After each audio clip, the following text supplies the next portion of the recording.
بسم اللہ الرحمن الرحیم۔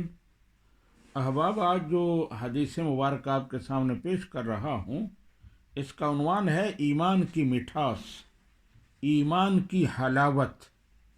حضرت انس رضی اللہ تعالی عنہ روایت کرتے ہیں کہ نبی کریم صلی اللہ علیہ وآلہ وسلم نے فرمایا، 3 خصلتیں ایسی ہیں کہ جس شخص میں یہ 3 پیدا ہو جائیں اسے ایمان کی مٹھاس مل جاتی ہے، وہ ایمان کی حلاوت پا لیتا ہے۔ وہ 3 کون سی ہیں؟ آپ نے فرمایا، ان یکون اللہ ورسولہ احب الیہ مما سواہما وان یحب المرء لا یحبہ الا للہ وان یکرہ ان یعود فی الکفر کما یکرہ ان یقذف فی النار۔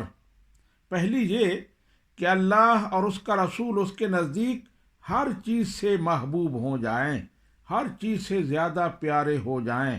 دوسرا یہ کہ وہ کسی انسان سے محض اللہ کی رضا کے لیے محبت رکھے۔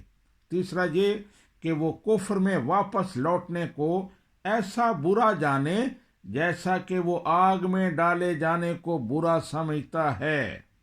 تو یہ بخاری شریف کی حدیث نمبر 16 ہے۔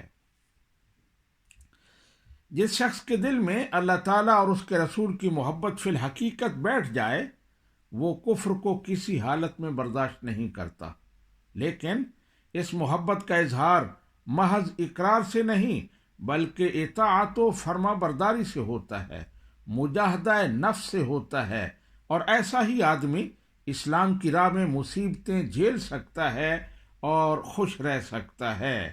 جو اللہ سبحانہ و تعالیٰ سے سچی اور حقیقی محبت کرتا ہو، اللہ سبحانہ و تعالیٰ ہمیں عمل کی توفیق عطا فرمائے۔ وما علینا الا البلاغ۔